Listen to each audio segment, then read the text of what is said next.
what can you give us a rundown of your career? Where did you start in how did you end up here? Well, I started when I was 15 years old.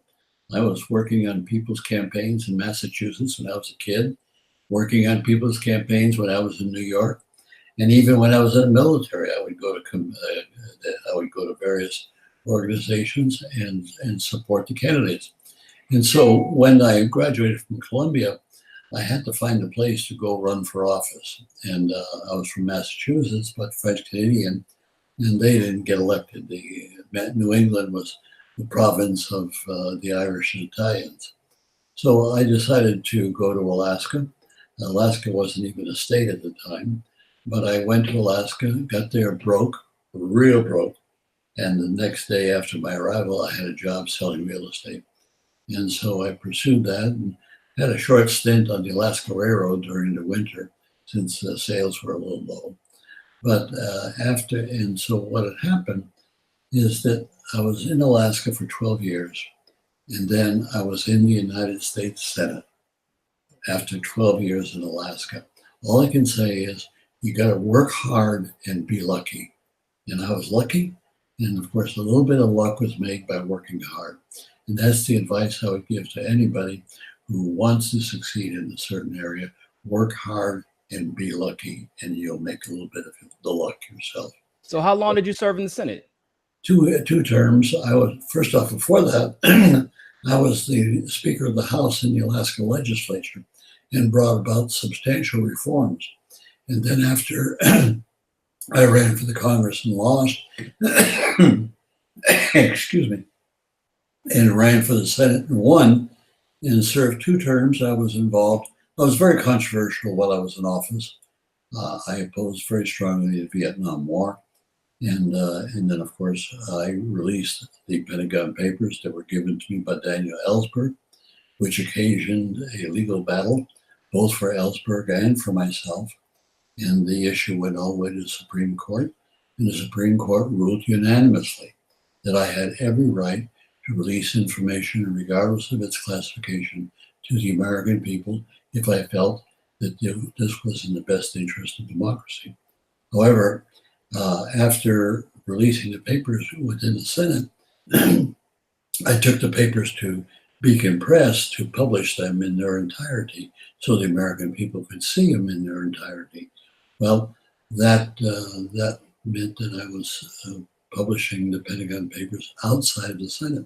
Wow. And that left me vulnerable to court action. And we went to the Supreme Court and lost on that issue, won on the other.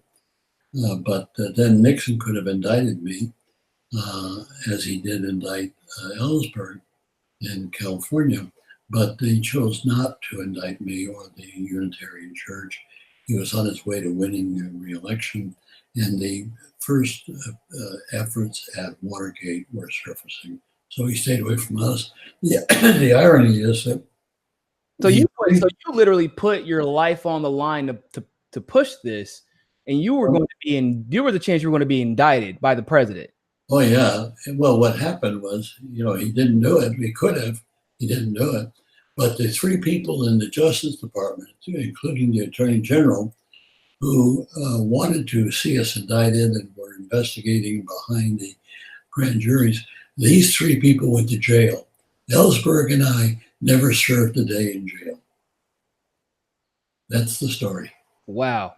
So when you say you've been fighting for a while, you've been fighting the big fights for quite some time. You know what? The Senate, they don't let people like you in the Senate anymore. There's some truth to that, but and that's the sadness of it, that we don't see members of Congress using their office to release information, which many times is secret, to the American people. And that, of course, is very important, because if we're going to maintain our democracy, we have to inform the people so that people can react to what the government's doing. Well, speaking of information, you were the very, very, very first presidential candidate to come out and speak in favor of Julian Assange, and more specifically against his arrest, and what I consider to be a flagrant, just disavowalment of free press. What are your thoughts on this entire Julian Assange issue and the WikiLeaks situation in general? It's not only Julian. It's what's his name? Chelsea Manning, Chelsea Manning is one. Then the third one is in Russia. What's Edward Snowden. Okay, the three of them: Snowden, Manning, and Assange are all in the same boat. As far as I'm concerned, we ought to cast a freedom medal and bring them to Washington and award them this freedom medal because of what they've done to advance our democracy. Thanks for watching that segment of Mika Says Sukasa. Don't forget to join us on Roku and catch our Roku exclusives. Also, help us reach our goal of 500 patrons on Patreon. You can also follow us on Twitter, Facebook, and JustNForm.com. But more than anything else, always remember, find your balance. Peace.